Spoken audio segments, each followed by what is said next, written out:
Good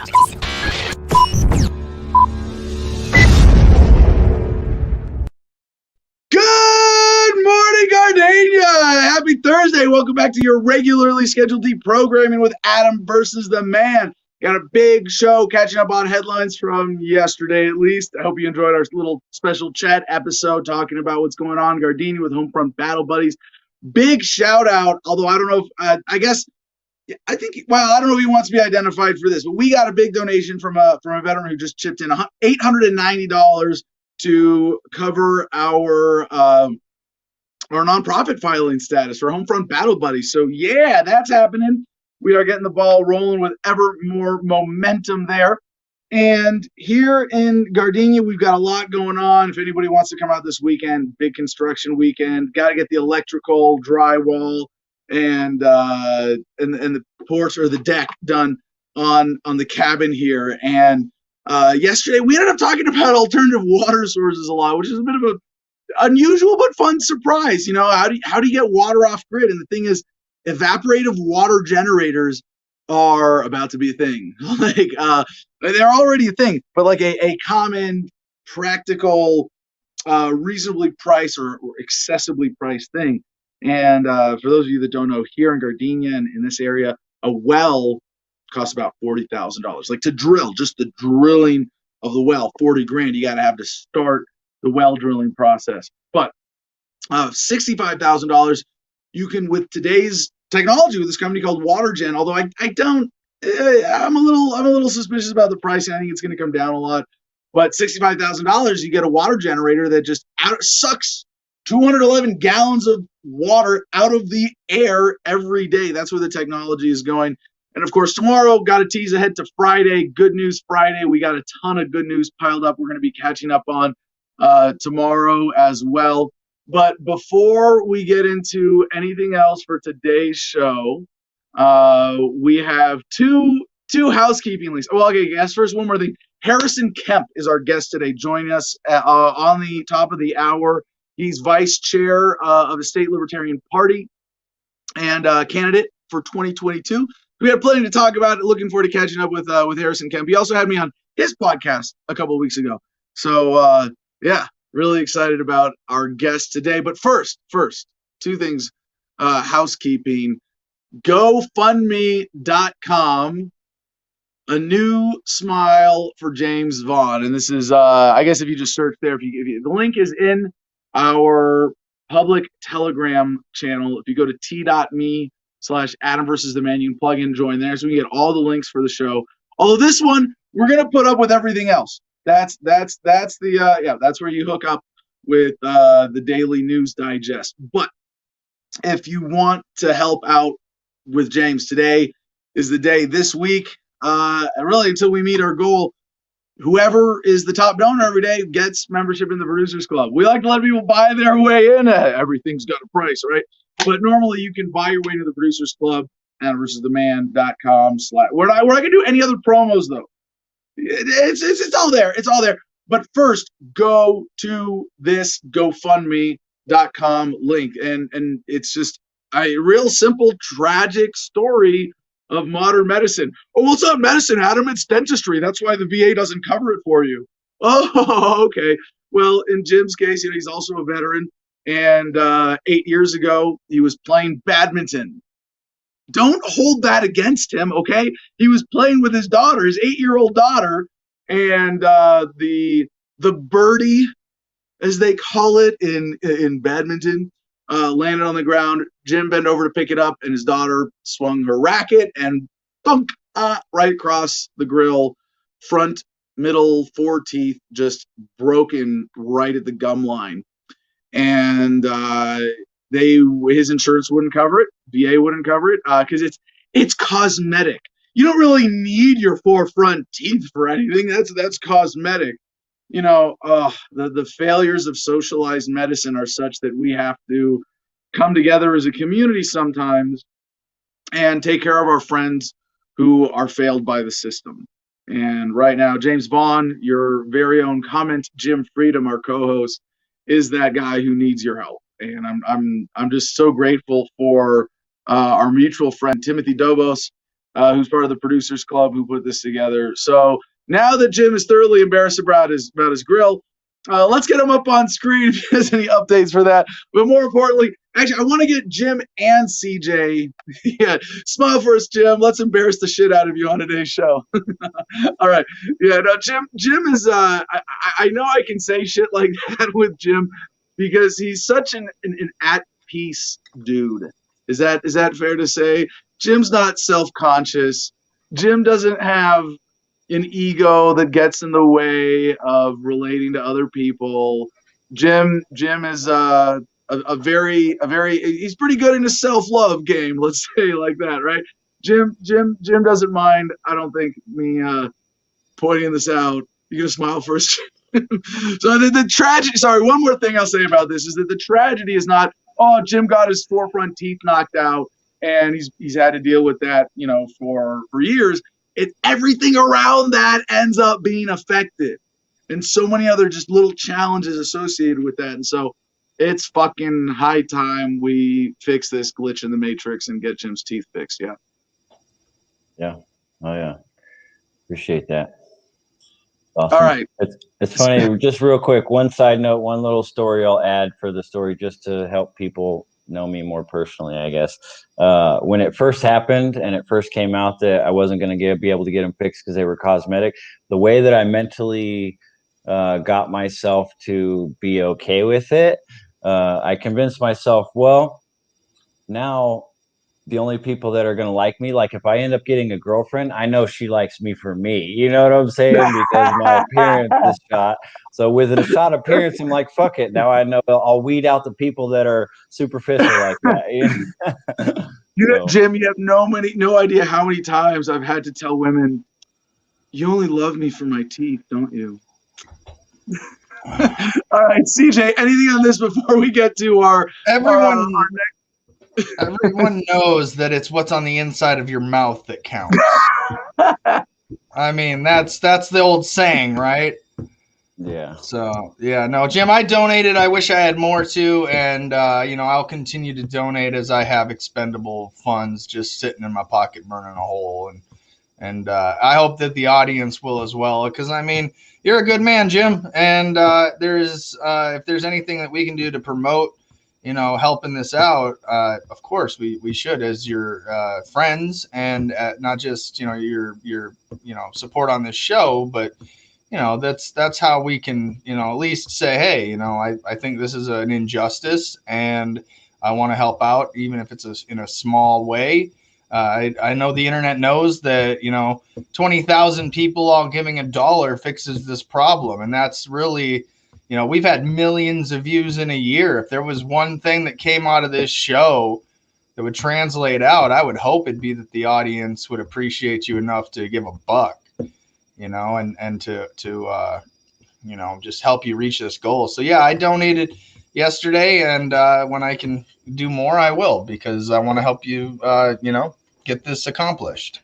Yeah. I think it's not like you're just going to take this money and go to Cancun and we can't see it actually come to fruition, like we're going to see the actual end result of this and the betterment of your life. And so this is one cause I think that, we should promote, not just today, tomorrow, but, all next week. And really until, like Adam said, it's there. This should be something that I even believe you should promote. I don't think there's anything wrong in it, dude. It's not like you were in a fight against, you weren't being offensively violent and lost your teeth because someone knocked them out. It was your daughter with a racket. I mean, you can't predict those moments in life. And so, if it was me, I would hope that people would support. So I just hope that, we see this come to fruition. So, best of luck to you on it, and we'll continue to throw it up every show. So $20,000 is the goal. I think instead of saying $1 each, let's say $20 each. We get in a week. Can we get 1,000 people to chip in $20 each? We're there. And even if we don't get all the way, Jim's going to be able to use that money to do what he can to repair his face. There's you said he's not going to Cancun. Well, he might go to Cancun if there's cheaper dental care. Okay, but I meant it in a way. You're not going to spend it on a way we can't see it come to fruition. That's what I'm saying. Like, I think when if it happens, then I think I should do like a documented. You know what I mean? Like I can go through and thank the Find people that every have name Jim will donated personally and kiss every. We'll set up a kissing booth for donors. in That way Gardenia. everybody can wants get to over come. COVID. Yeah, the kissing booth in Gardenia for It'd be sure. brand new. Yeah. Brand new, absolutely. All right. So before we jump into our COVID block, we got one other. By the way, GoFundMe.com. All you got to do is search for new smile for James Vaughn. All obvious spelling. James Vaughn. A new smile for James Vaughn. All right. With that, so we have one other housekeeping story. Sort of. This is a big fun one too. Before we get into the COVID block. From digitalmusicnews.com. Headline could have been Joe Rogan admits to being a liar and a sellout, but they were nice. Joe Rogan confirms that Spotify censored his earlier shows. Quote, there were a few episodes they didn't want on their platform. Now, remember when I said Joe Rogan and Alex Jones and Spotify are lying? And everybody said, yeah, no, Adam, those guys are too respectful and respectable. There's no way they would do that to their, I mean, Alex Jones would never lie to his audience. By the way, quick sidebar on that. Just saw the video of Alex Jones slamming Donald Trump in January 2019. You just now saw that? You just now are seeing that. Yeah, someone sent it to me yesterday because we were talking about Alex Jones on Twitter. And I was like, well, that makes it worse for Alex. He's not a sucker for Donald Trump. He's a fucking sellout. He was against him, and he asked his audience to support him anyway. You wonder how much he was getting paid. If Donald Trump wanted to break off a few million for him, I'm sure it would have been easy. But not as easy as it was for Spotify to break off $100 million to buy Joe Rogan and control his platform, show, and audience, and to get his old episodes censored, like the one that I was on. How about that? And they came out after Joe Rogan got this $100 million deal with Spotify and then said, well, through Alex Jones first, which was shady enough by itself. Like, everybody's going, hey, man, you just got $100 million. Like, there were a lot of people asking Joe about this. Like, hey, what happened to these old episodes? Did you sell out? Was this part of the deal? And they said it was technical glitches. And right away I said, oh, really? You just paid someone $100 million for their podcast archive, and you can't afford to fix technical glitches to get audio transferred from a YouTube video that's still up and onto the Spotify platform. So what is really interesting is, like, am I banned from Spotify now? Like, and just today we noticed apparently with our podcast distributor, Liberated Syndication, that we seem to be having issues with them too. Funny how that works, right? And I want to say, like, first, I don't. I mean, what do I judge Joe and Alex and Spotify here for? What are they, like? What are they guilty of, right? Because Spotify, corporate giant. Well, real quick, Adam, before you go too far in, I checked this I upload this. This is very new to me. It looks like every episode we've done in 2021 is gone. What? On Libsyn. Yeah, the last episode here says December 30th, 2020. They just charged me for the first of the month, too. Right. Well, but that's my question. So I click on content and I see everything up to 2020, December 30th. That was the last show of that year. But every show in January and February is gone.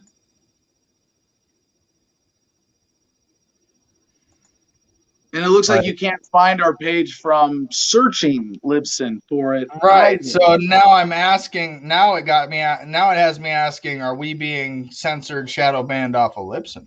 So I was talking to a potential sponsor for Adam versus the Man today, and they said, "Oh yeah, where's your podcast? Where's your audio distributed? Because I can send them the YouTube channel is our biggest destination, whatever." and then tried to find the Libsyn link, and it wasn't working. Very strange. A bigger challenge with censorship we'll come back to. Huh. But Joe Rogan, Libsyn, Joe Rogan, or sorry, Spotify, Alex Jones, Joe Rogan. We'll do them in that order. Spotify, major corporate giant, right? Like, they are so big that it would be hard to imagine there not being some government corporate relations going on here. And it goes both ways, right? They go to the government and say, we'll give you money, or we'll give you they go to politicians, right? And say to the politicians, we'll give you money if you do this as a politician. And then the government goes to the company and says, we'll let you stay in business if you censor these voices that challenge our racket, that allows us to keep you in power and keep you going strong with your business, right? So I think Spotify there, could be completely innocent, right? They could have a gun to their head. I've theorized this about Google before as well. Is Sergey Brin really a Hillary Clinton supporter, or is he more concerned with getting suicided, right?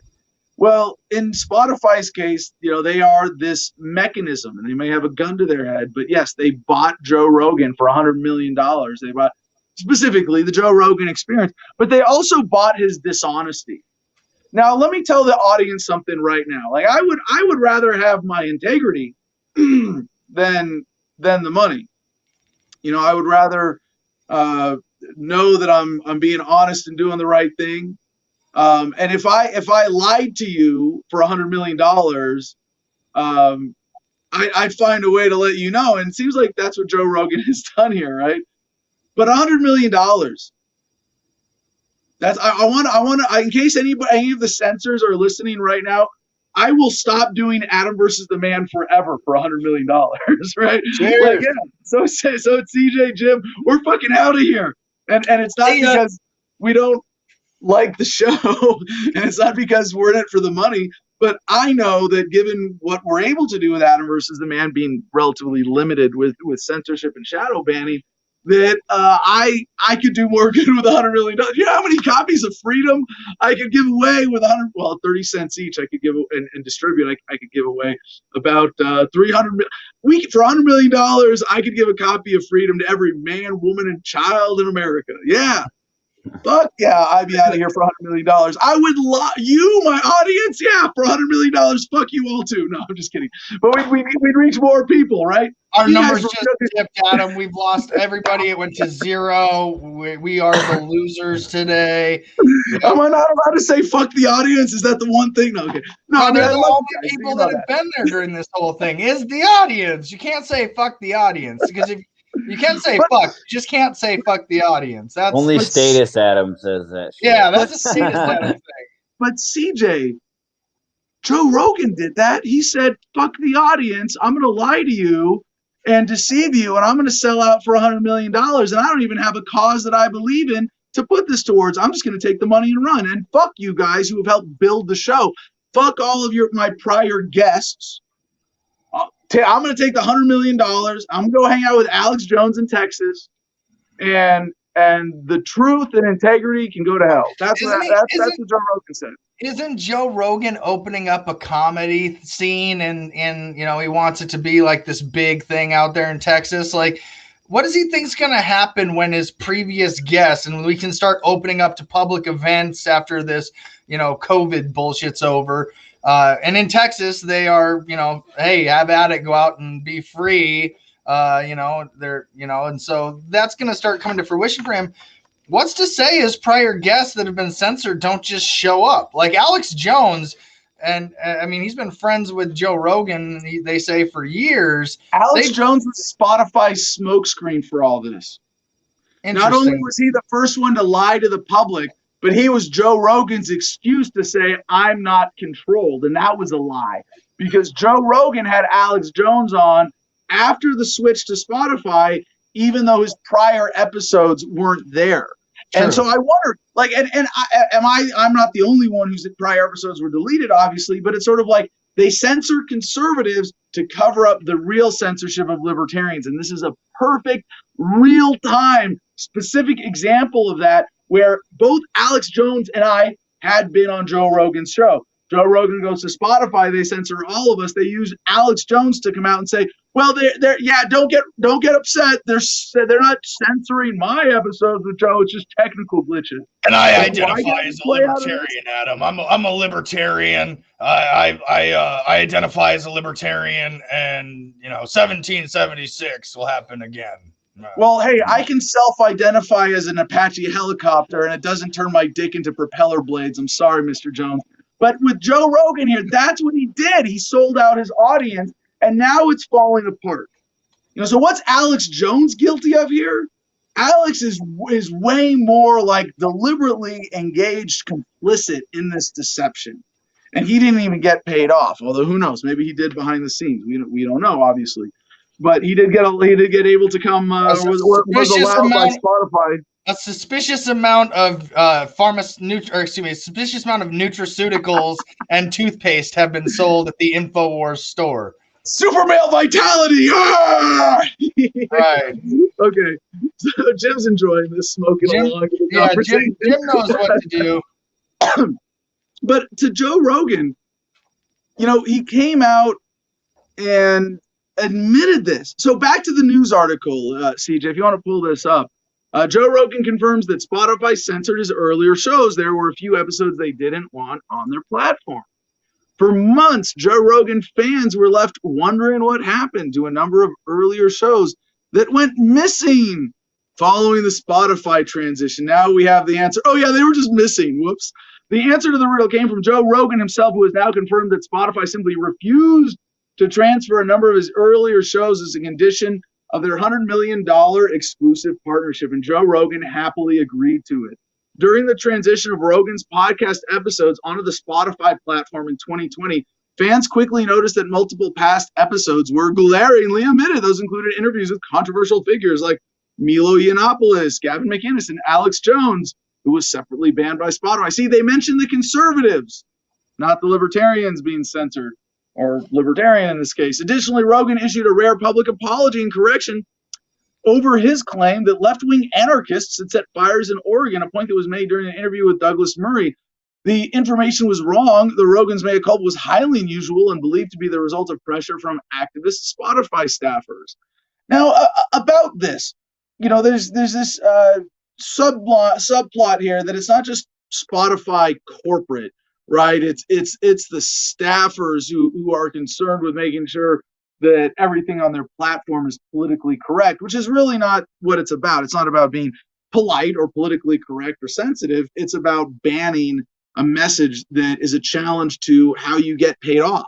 Now, there's so much money behind the racket that we are taking on with this message. It's almost impossible to say who's bribing who's threatening who, because for 100, how many people would kill for $100 million? Certainly you would lie. Joe Rogan would lie to millions of people in his audience for $100 million, right? Alex Jones would lie to the public to help his friend get $100 million. I don't know. Or to keep the deal. But this might be the opportunity for us to really take on censorship. Now, some people have said, well, Adam, you go to this crypto or this independent platform. None of those are reliable either. Even we'll go to email. There's no email service that I've used that we haven't had issues with. And for content, for the message of freedom. So I would call now on everyone in my audience, at least, to boycott Joe Rogan, to boycott Alex Jones, and to boycott Spotify until this is really properly addressed. And I would say that would be Joe Rogan coming on this show. Well, yeah. In all honesty, I don't think he's going to. Isn't there some in again, correct me where I'm wrong, but in the podcast media that I've been in for the last year, it's normally customary for you to go on somebody's show. Reciprocation of being on their show is is usually just a common courtesy, more in a professional courtesy, Actually experiencing that today with our guest today. Right, like we are actually doing that, which by the way, I was the link did get to him a little late, but it's still there. He's active, and so hopefully he'll be able to click on. I'll call him after this. But yeah, for Joe, I mean, nobody can say you weren't on the Joe Rogan experience. You know what I mean? Yeah. They can't take this from you. That experience of having that conversation, you know, it's still there. So, you know, that interview still exists if you're looking for it. But the fact that there is a censorship to it makes me go, well, what are they trying to not have on their platform? What is that threat that you're identifying in your speech? Because or that they're identifying, I should say you identifying, they're identifying a threat within your speech, within that window, within that thing. And you know, we've had plenty of controversial guests on this show, from white supremacists to trans sheriff, you know, candidates to, I mean, we've had some incredible people on this show. We even had some legitimate dirtbag Republicans and Democrats. Right. I mean, yeah. And so to me, it all just goes back to professionalism. You know, when we started this, you know, we made it clear you were on Joe Rogan. These are all facts. You know, we bring this up every so often. This is, you know, I wouldn't say we beat this horse daily. It's more like when the well, the as story Joe developed. Rogan / Alex Jones come up in the news, and then every now and then my name is attached. When they include the whole list of these are all, and they stopped doing that. I don't know if you noticed when this first happened. Oh, here's the list of all the episodes, you know, that have been censored. Now they cover it, and it's like, oh yeah, Milo and Gavin and Alex Jones. Right. So, Jim, I know you're putting some thought into this. Do you have anything to say to Mr. Rogan? You've been challenged, man. Don't be a pussy. You know, that's all I can say. I mean, you got $100 million, Mr. Rogan. I mean, you shouldn't be afraid to just come on and have a talk with Adam Kokesh. Everybody knows that if you're being truthful and you're being forthright and you're being honest, you have nothing to hide. You'd be willing to go on anybody's show and defend your position, unless you know you're wrong. You know, you ain't gonna come on the show if you know you're wrong. At least clarify. At least clarify. You know, I think you owe it to your guests to clarify. I mean, that's kind of my thought, is you're a guest in his home, you know, in his studio, in his environment. And, you know, he even says you can be back on. You can, you know, like he'll have you back on, wants to do it again. Like I listened to all the interview, clipped it out. I mean, to me, it's almost like you have to wonder if he was told specifically a list of names that you will, one, never mention again, let alone go on their shows. So, yeah, possible. You know, like there's a chance that he'll just forget you exist, and then they'll let Alex Jones, Milo be that alt voice that they'll kind of bully and demonize. And so, yeah, it just leaves up too much speculation. So, of course, we would love to have Joe Rogan on Adam versus the Man, and to have him sit down for not just a half-hour rink-a-dink interview. No, same format, long talk format, just you and Joe Rogan, and to just have this conversation for the audience. I think that would help go a long way. I know in libertarian circles that Alex Jones and Milo is not what's representing that libertarian principle voice. You know, we want to send up Adam to discuss libertarian principles with Joe Rogan. I mean, Joe himself has admitted to voting for not only Gary Johnson, but Joe Jorgensen. So to me, it's just kind of like, and again, yeah, sure. What did he actually check in the box? I'm not going to play that game. I'm going to go by what he says publicly on his show. So for me, and we've had Joe Jorgensen on this. So why wouldn't we be able to have a conversation with a Joe Rogan? I mean, what's he doing? Honestly, I mean, I mean, Marcus, should we have Marcus reach out? Should we have? Yeah, of course. Well, we'll send. We'll get this segment in front of Joe one way or another. But I want to say, you know, what's he doing? What's he planning? Well, if he had integrity, he would realize that he's got this $100 million. And I don't know if he gets it's $100 million deal. Is that, you know, over 10 years with options, blah, blah, blah. Who knows how much he actually got. But he knows that he got that money by allowing himself to succumb to the great evil of censorship. You know, Tyrion Lannister, right? When you cut out a man's tongue, you do not prove him a liar, only that you fear what he has to say.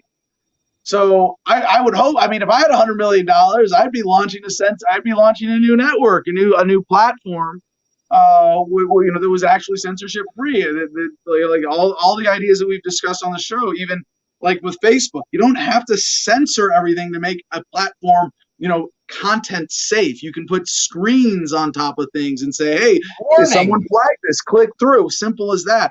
But when they cut you off from talking, now I want to finish this article and then we'll move on, because it is relevant to Rogan's situation and how he did this.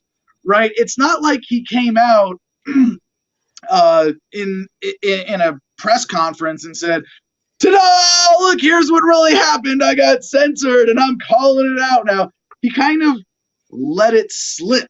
So here it is. In a recent podcast discussion with comedian Fahim Anwar, Joe Rogan stated that Spotify is now completely hands-off when it comes to his podcast, though that wasn't the case during the early days of the deal. But despite his frequent declarations regarding free speech, Rogan seemed more than happy to delete his earlier shows to seal the deal. Ironically, the topic of Spotify came up in the context of corporate censorship, specifically Netflix's censorship of an episode of Hassan Minaj's Patriot Act following pressure from the Saudi Arabian government. Quote, when I saw that Hassan's show was pulled because of the criticism of Saudi Arabia, I was like, what, Netflix? It made me think like, man, I don't know if that's the place. I don't know if that's the place anymore, because I feel like there's too much corporate involvement. There's too much influence on content. And Anwar responded, and anytime anything gets big enough, you're going to get shit like that. There's going to be strings attached. And Rogan quipped while letting out a laugh, quote, yeah, that's the criticism of me being on Spotify. They don't give a fuck, man. They haven't given me a hard time at all, Rogan stated before spilling the beans on the censorship bit. And so he's lying right before telling the truth. There, quote, there were a few episodes they didn't want on their platform, and I was like, okay, I don't care. But other than that, in terms of what I do in the future, the big test was having Alex Jones on. Oh, really? That was the big test? The guy who's been approved by the mainstream media as their far-right corporate punching bag for decades since he got his start on AM radio? Joe Rogan, really? That's your test? Really? So that answers the question. The Rogan insisted there won't be further corporate oversight moving forward. Quote, a lot of people are like, they're telling Joe Rogan what he can and can't do. They're not. And we're supposed to believe you now as you are lying. Like, I mean, you lied like from one sentence to another.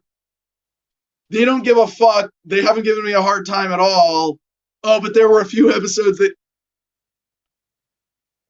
I mean, I wonder about this, because like I've never heard accusations about Joe Rogan's integrity before this. Have you? Like, Joe Rogan, I mean, he's had controversies with what he said and guests he's had on, but never a question of his integrity. I mean, now he's lying on his own show. Am I off in my analysis at all here, guys? Oh, sorry, I was muted. Yeah, so this is kind of the issue that this show raised the very moment that we put up the headline. Joe Rogan has $100 million deal with Spotify. Just for the record, I haven't watched Joe Rogan's podcast since the move to Spotify.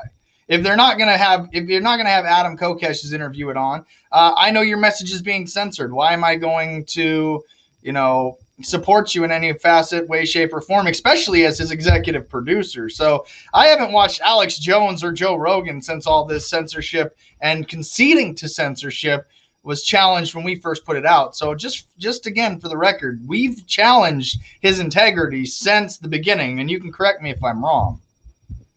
We have watched the episode since he went to Spotify, me and Adam anyways, because we watched the Kanye West interview, remember? And we were dumber dumber afterwards.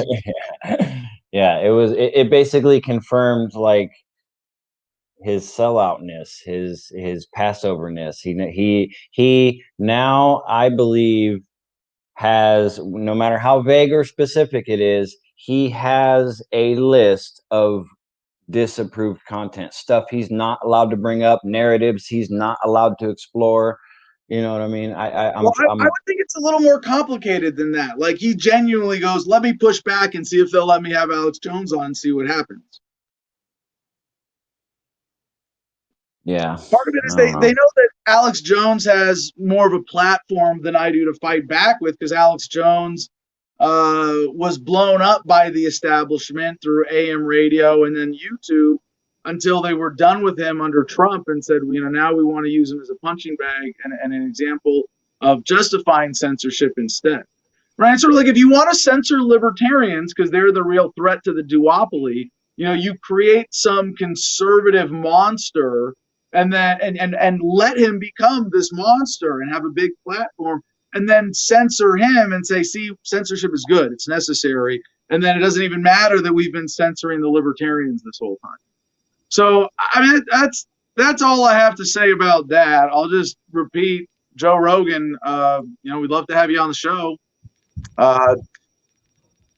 Give you a chance to do something about this. I don't know, or I'd be happy to come out to Texas and be on your show. I'll drive out anytime.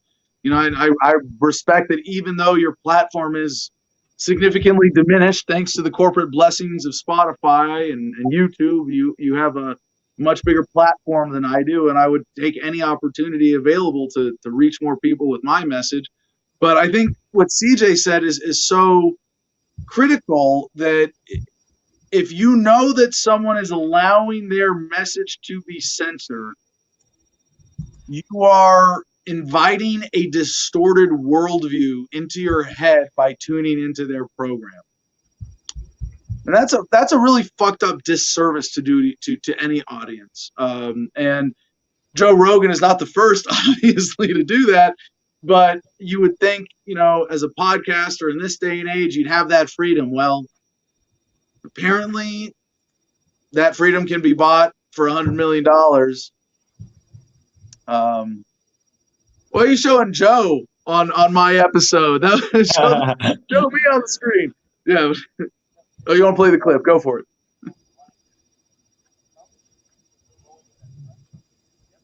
I barely hear the audio. I don't know if it's some.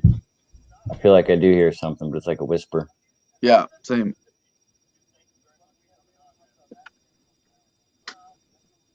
All I heard is blah, blah, blah. I'm a stupid tramp.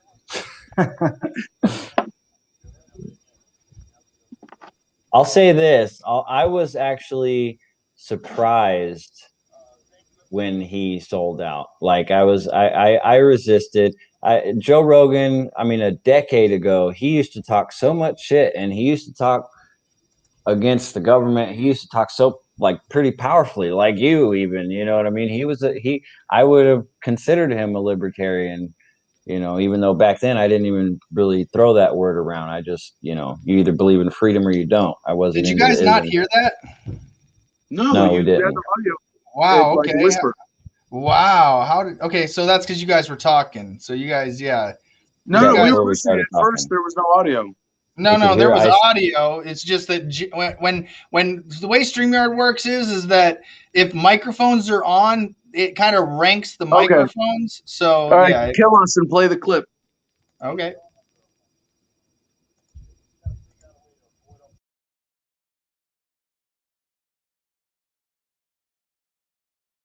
Can they lifetime censor Joe Rogan's voice? Because I mean, I hear it loud and clear.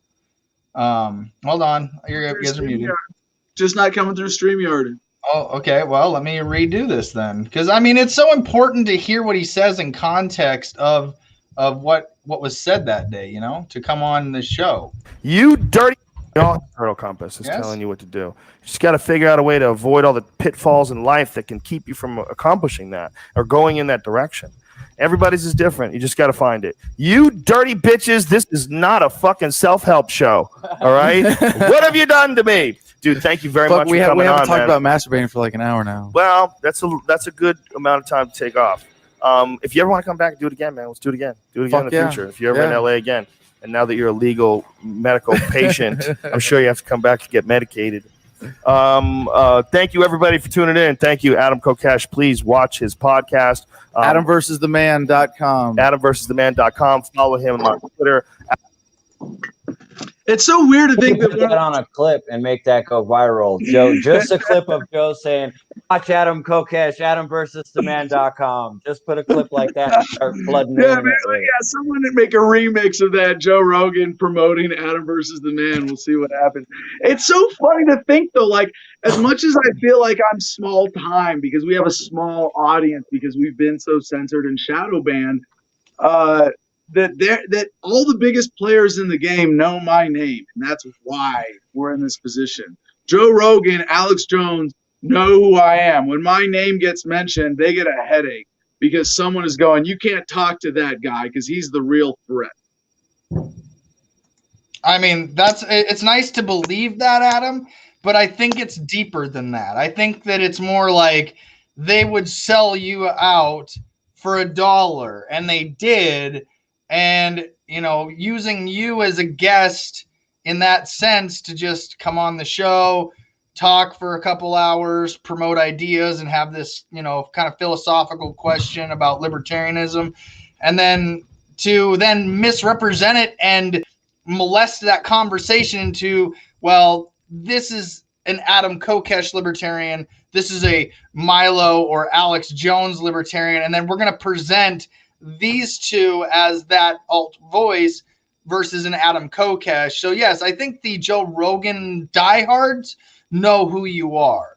I think that it's letting that person that's never heard your message or how you present the conversation around freedom and libertarianism and volunteerism is what is the threat. I don't think that I would venture to guess that Joe Rogan would even come on here if he did to tell you it's not personal. It was business. I would venture to guess that that's going to be the excuse. I'm sure it's not personal against me at all with any of these guys. It's just like, oh, he's that guy. Well, we're not going to serve that cause. We're going to serve the cause of statism and authoritarianism and the status quo instead. And with that, let's give out some misleading medical advice, shall we? No. We haven't caught up with comments. So, Jim, I need 2 minutes to refill my coffee and give the comment. Okay. All right. Yeah. I was going to say, there was a couple I wanted to be sure to get on here too. Like Crypto King. He just tweeted out the link for Jim's Smile Fund. Boom. So thank you for that, Crypto King. Really appreciate it. Also, Fina had said, also, where is she at? Fina told me at Jim Freedom, pucker up, Buttercup. I guess I was looking sad there for a minute when I wasn't talking. I don't know. I'm out of weed. I'm smoking resin. Do we have a song for? I'm using my torch lighter to smoke to take a resin bong hit. Isn't every day. Smoke resin every day. Do we have that? No, okay. Just donate it because freedom has teeth. Thank you very much, Fina. Thank you very much. I do appreciate that. And one last thing that also has to do with me was from You've Been Trolled. Congratulations on becoming a grandfather. Jim just got the update. Thank you very much. I am nice. Yes. DS, I've been out of weed for weeks. Man, that's a horrible problem right there. Whew. DS loves the hair also. Thanks. And Patrick Manning donated to my smile also. Thank you very much. Wow, that's sweet, man. Blessings from Mark Jason Walker. We got Betty Spaghetti says, respect the chat. Yep. DS says, still spreading libertarian sanity, guys. Big hugs. Rock on. And a unicorn. Must be a vermin supporter. Luis Diaz says he still wants you for president. Adam for president. Not president. Yep. We'll get back. We'll get back to that. We got another couple years. All right. Well, hey, let's get to our COVID block because we're going to have to keep our guest waiting a little bit just to get through all of these headlines. So we got all the headlines to catch up from yesterday. We'll get to after our interview. But first, we do have to catch you up on COVID. So...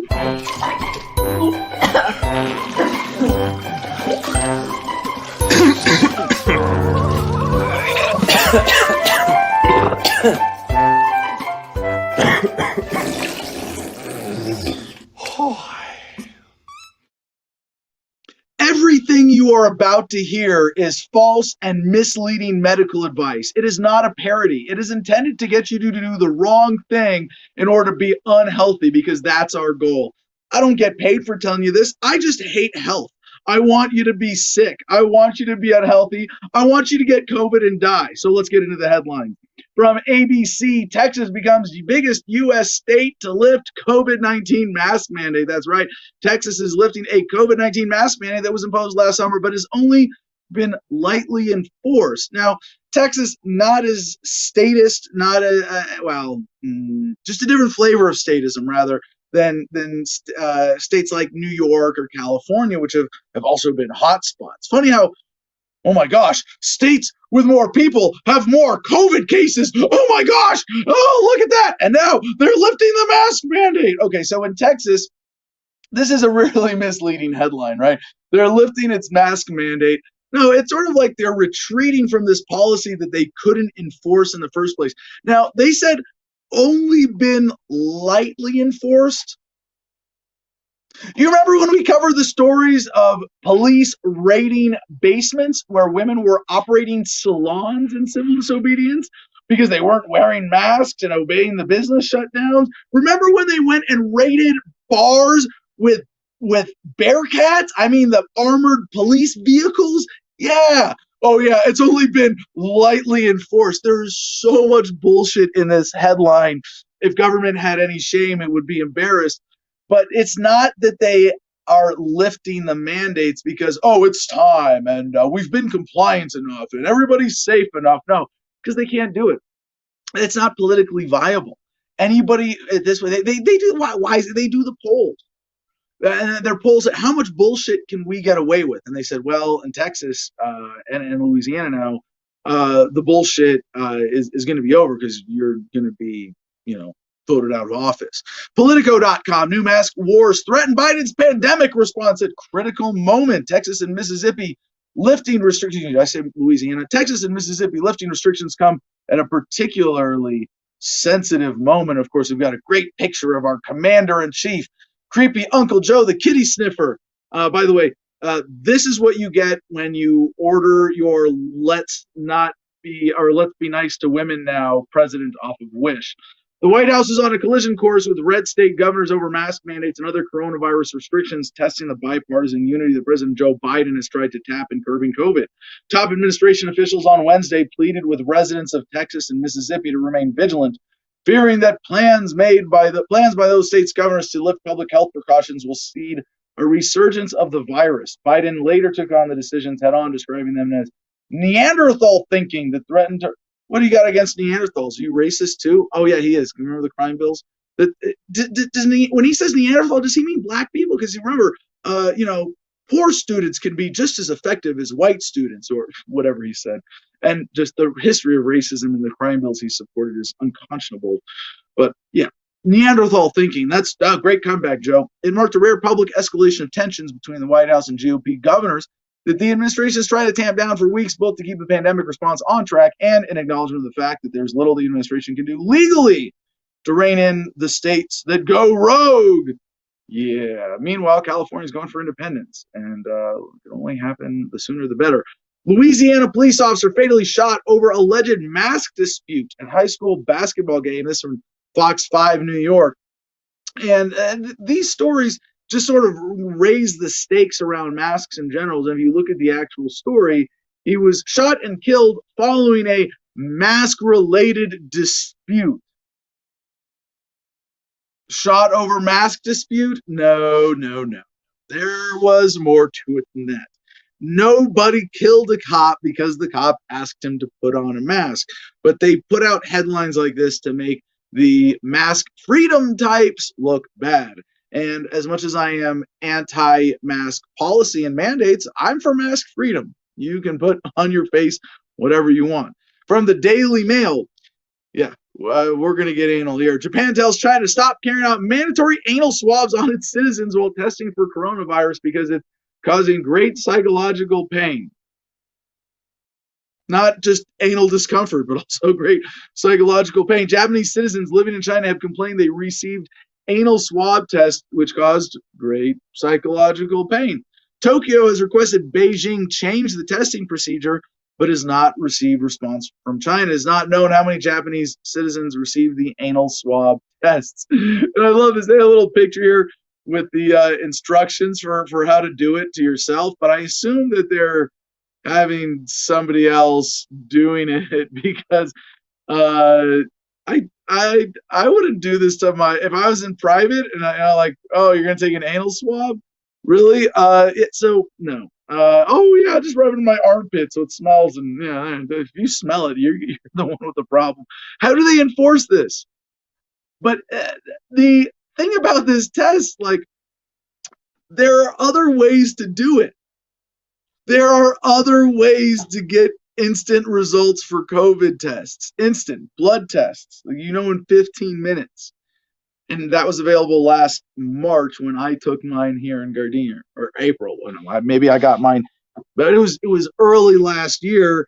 And now the Chinese government is going, yeah, we could do that, but we want to touch your butthole instead.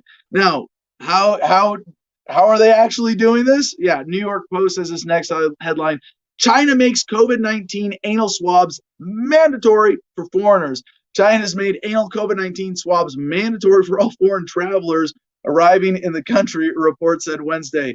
Remember that? What was that South Park episode where they had that new kind of alternative transportation gyroscopic thing, and they're like, yeah, you just hold on to the handles here, and you have this thing you control with your mouth, and then they have this thing that goes in your butthole to hold you in position, and people go, well, it's still better than flying. How much will you put up with? And it's funny because they take advantage of humans psychologically still developed mentally for a state of nature where you go, hey, if you don't have to, hunt and gather all day, will you take an anal swab? I mean, the anal swab is not like the most I mean, if you said, hey, Adam, you're going to get a monthly anal swab, but you never have to pay taxes ever again, I'd be like, oh, let me spread the cheeks for you. Right. And they've got so much they can hold over our heads because we have allowed institutions that would rather just fuck with your butthole. Yeah. Then swab your nose or give you a blood prick test just to fuck with you, just to keep you submissive. There's some other psychological manipulation behind this. So they can hold back like everything that we have allowed them to control. I mean, we have given control of air travel, vehicle registration, business licensing. I could obviously keep going on and on. And instead of saying, no, we the people, we own these things as rights. So we have let government turn them into privileges. We have given our rights over to people who don't care about us. And we'll hold all of these benefits of modern society and say, over our heads and say, well, if you don't bend over and take it in the ass and pay your taxes, you don't get any of this. Now, there are some people fighting back as we always try to cover the hill. First case against mandatory vaccination filed in New Mexico. Report, yes, a detention center officer in New Mexico filed a lawsuit over a workplace requirement to receive the coronavirus vaccine, the first lawsuit against mandatory COVID-19 vaccination in the U.S.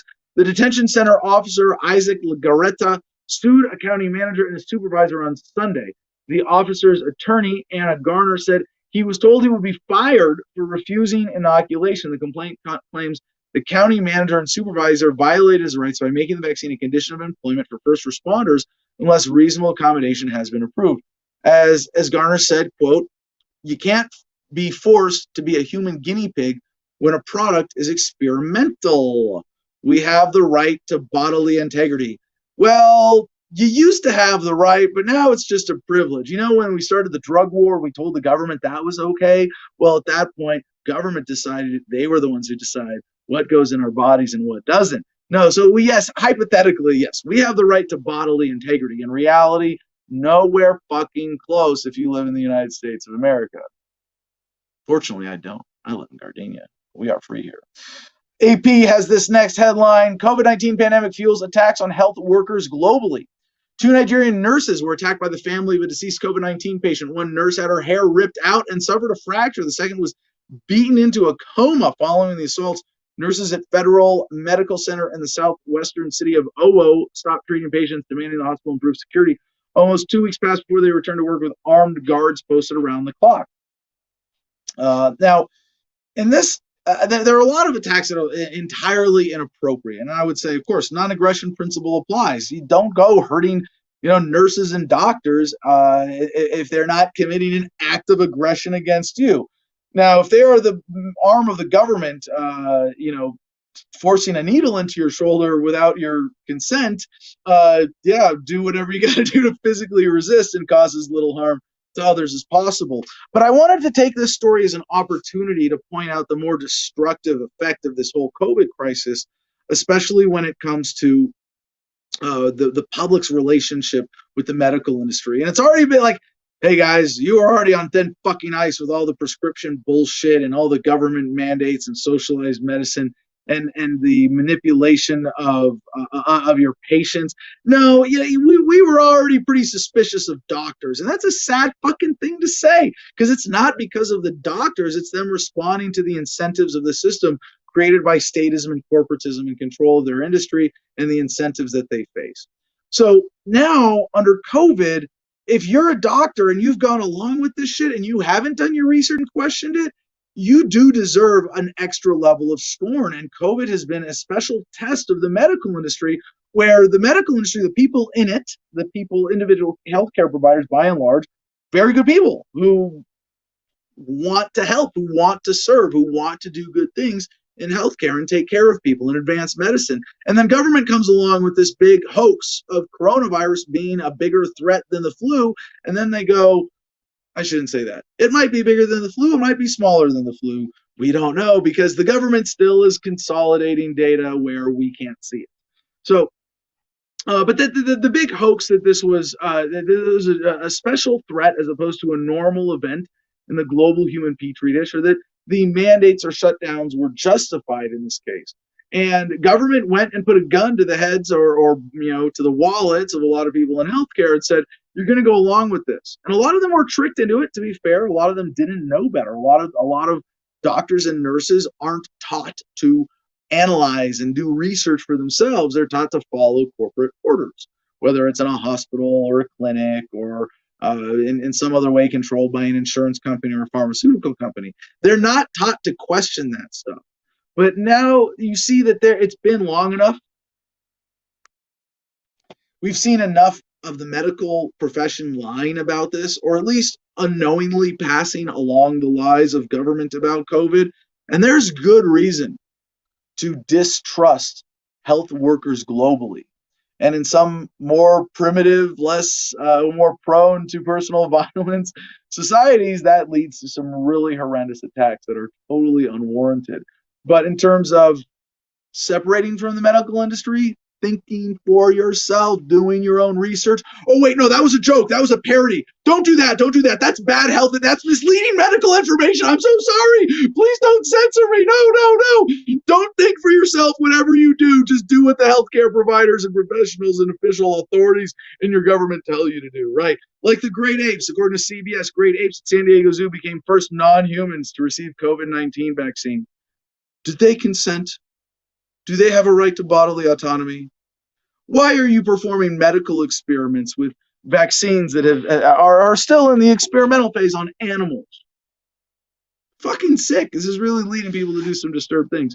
CBS also has this headline: Southern states top list of worst states for kids during pandemic, Save the Children fines. Yeah, not that it was great before that. A new report from Save the Children found that Louisiana, Mississippi, Texas, and New Mexico ranked as the worst states for children during the COVID-19 pandemic. Louisiana and Mississippi consistently placed in the bottom 10 of states for the last 5 months of 2020. Save the Children ranked states based on data gathered by the U.S. Census Bureau's bi-weekly Household Pulse Survey. The resulting report, Childhood in the Time of COVID, analyzed the social and economic effects of COVID-19, including how racial and income inequality impact families differently within each state. Well, this whole COVID-19 racket has been set up to serve the rich at the expense of the poor. Shocking that it's hurting the poor and it's hurting minorities, as we're seeing in the South. Albany Herald, COVID-19 death rates 10 times higher in countries where most adults are overweight, report finds. Oh, no. I'm not fat shaming. I'm propaganda shaming here. Let's see here. The risk of death from COVID-19 is about 10 times higher in countries where most of the population is overweight, according to a report released Wednesday by the World Obesity Forum. Now, we haven't seen statistics on this yet because we've seen the statistics from the CDC that 94% of their COVID deaths had serious comorbidities. A lot of those related to being overweight. So research. So hey, do you want to cut your death odds, your death rate of COVID down by 90%? Stop being so fucking fat. No shit. Yeah, be healthy, and normal things like this aren't going to kill you. Researchers found that by the end of 2020, global COVID-19 death rates were more than 10 times higher in countries where more than half the adults are overweight compared to countries where fewer than half are overweight. Wow, it's not even like where there's nobody. So I would love to see, if those who are dying from COVID, how that correlates with obesity. But we know that that's not the only case. It's elderly, people with weakened immune systems. But we have an aversion to fat shaming in the United States. And I don't believe in shame. Let me be clear about this. I'm not taking a position pro-fat shaming. I'm against fat shaming because I'm against shaming, period. But I'm also for the truth and calling out the fact that if you choose food over being healthy, you're going to have a bad time, as South Park would say. So this just makes it really clear, and it's going to come out again and again, all of these statistics. We're going to see the longitudinal analyses. Now this has been going on for so long. And it's going to show, this is not something that if you're healthy, you need to worry about. And if you are not healthy, you don't need to force everybody else to change their lives for your fear because of a risk that you created for your own health. In an analysis of data and studies from more than 160 countries, the researchers found that COVID-19 mortality rates increased along with countries' prevalence of obesity. They note that the link persisted even after adjusting for age and national wealth. The report found that every country where less than 40% of the population was overweight had a low COVID-19 death rate of no more than 10 people per 100,000. But in countries where more than 50% of the population was overweight, the COVID-19 death rate was much higher, more than 100 per 100,000. The researchers say that being overweight can also worsen other health issues and viral infections like H1N1 flu and MERS, the Middle East Respiratory Syndrome. And don't worry, if the Middle East Respiratory Syndrome ever gets out of control, all we have to do is bomb the hell out of it, and we'll be fine. Let's see, a couple more we got to breeze through and get to our guest. CBS. Stimulus checks should continue until COVID-19 is history, senators tell Biden. Yeah, your backdoor to UBI is here. From Yahoo News, and I think this is this is our last one in the COVID block, and then we'll get to our guest. From The Telegraph, North Carolina mocked after prioritizing anyone who has smoked 100 cigarettes in their lifetime for a vaccine. Yep, North Carolina is offering priority vaccination to anyone who has smoked at least 100 cigarettes in their lifetime. The rollout plan announced on Tuesday was mocked online as residents claimed they would immediately chain smoke their way to the top of the queue. Really shocking. Government encouraging unhealthy behavior. But I'm excited for this COVID block today with the lifting of restrictions in Texas and Mississippi. And I don't want to say it's the light at the end of the tunnel, but we are seeing the limits of this particular medical tyranny playing out. And that's good news. And that's our COVID block.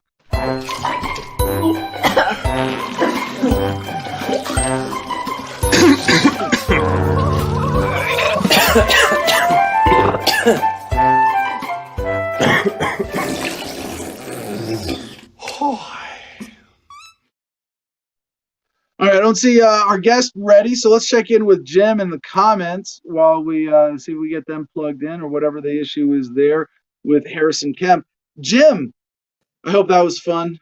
That was fun. The guest is ready. He's backstage, Okay. been waiting patiently, so we're good to go. We should just jump straight to that. Wonderful. Well, my apologies for the delay there, Harrison. Let's do it. StreamYard likes to freeze my screen today for some reason. All right, ladies and gentlemen, Harrison Kemp joins us. He had me on his podcast, Liberty Happy Hour, just a couple of weeks ago. Happy to return the favor here, but also more importantly, to promote the good work that he's doing as the vice chair of his state Libertarian Party and a candidate in 2020. Harrison, welcome to the show. How you doing, brother? I'm excellent. I've never been so excited to go to China. It's good to see you again, Adam. Thanks for bringing me on. Is that what we're doing now? China, free anal stimulation with every visit. China, they got the best anal stimulation ever. Oh man, yeah. This is a weird time. I don't know if you want to weigh in on our COVID block. Or am I being too optimistic now? Like a year. What are we at the 1 year anniversary of 2 weeks to flatten the curve this month? A lot of states have just hit their 1 year. We are about to hit our 1 year of just being under these mandates. So the 15th of this month is our 1 year anniversary. And wasn't that the start of national 2 weeks to flatten the curve too? Yeah, right around that same time frame. It all happened between like the 5th and the 15th, somewhere in there. It's been a long time. Yeah. So what are you doing to celebrate the 1 year anniversary of 2 weeks to flatten the curve? Well, I am going to be trying to put on a protest and get a bunch of people out and about. The only downside is it's a weekday. So it's hard to really get people out motivated on a Monday to do a protest. But it would be a great spot to get, petition signatures and register people libertarian. And it's really what we got going on up here. We're fighting these lockdowns head first. Well, Harrison, that suggests or sort of begs a bigger question here, because it's hard to motivate people. Shit, man, everybody's so scared and hunkered down right now, and I think I don't want to say it was the reason for the COVID bullshit, but I'm sure the people behind it were happy for the rally around the leader pro-duopoly effect and the suppressive effect that it had on the Libertarian Party in 2020. I mean, we were all. I mean, I don't want to say I was disappointed with the results, because it just meant that more votes were stolen from our tickets. But what have you found success with? What motivates people? How did you get to the point, of being the vice chair of your state party? Really, it was just by taking action. It started with, I wrote a bunch of laws, and they were all pretty much rehashes from what the 10th Amendment Center had done. I took them and I made them for my state. It was stuff like keep the guard home, a red light ban. We haven't even said the name yet. I'm sorry. You're in Maine, right? Yes, I'm in Maine. I'm the vice chair for the Libertarian Party of Maine. So LPME.org. And if you'd like to donate to our cause, we've got a big registration drive. We've got a Build and No Knox. We've also got a citizens initiative going on. So if you want to donate, it's lpme.org/membership. You can make your one-time donation right there. And as you're an American citizen, you can become a member of the LPME no matter where you live. So yeah, just keep that in mind. I should point out, Harrison, that the Libertarian Party doesn't do citizen checks either. We don't check IDs. Well, take that information for what it is and run with it. So we appreciate your donation, no matter where you are from. We tend to be more along the what's considered open borders group these days. So we don't really concern ourselves with those things. So I can appreciate the LP. Just so you're not speaking for me on that one, Harrison, I would say we're not just open borders simply as much as private property borders, right? Private property borders can be as open or closed as you want, and we respect those as legitimate borders as opposed to government borders based on theft of large areas of land, right? Right. I like the term privatize the borders. It's just that in today's society, that when you start talking to somebody about privatizing the borders, they go, oh, that's open borders. So that's just what the common vernacular for us is, even though it's wrong. It's like you said, it's privatize the borders. You can come in if somebody's going to let you live in their home, or if they're going to rent you a place, if they're going to give you a job. That's, yeah. So, well, Harrison, I have to ask in a couple other polarizing questions. Are you pro-life or pro-death? I mean, are you pro-choice or pro-tyranny? Because those are your only options in this debate. You know that, right? It's a very odd debate for that reason. It's like no matter which way you go, you're wrong. And there's a libertarian argument for being pro-abortion, for being anti-abortion. The way I look at it is, I'm never going to have an abortion. In my own personal life, I'm anti-abortion. Is that a campaign promise? It could be. You're going to be like all those other politicians. As soon as you get elected, it's just going to be abortions every day. Politicians are all the same. Paying everybody out, But no, in my own life, I'm anti-abortion. I don't want my sister to get an abortion. I think she'd be an amazing mother. I don't want my spouse to get an abortion, But that's my personal life. I'm not in a position to make policy for other people on how they should live their lives. And I'm not entirely certain whether it's a NAP violation or not. And even going further than that, I'm not sure what my own moral compass on that necessarily even is, because in one hand, you're in a situation you don't want to be and you have a way out, and there's no one to really be a victim in that situation. There's not a human yet. But then the debate comes down to, when does human life start? So there's so many parts to this debate.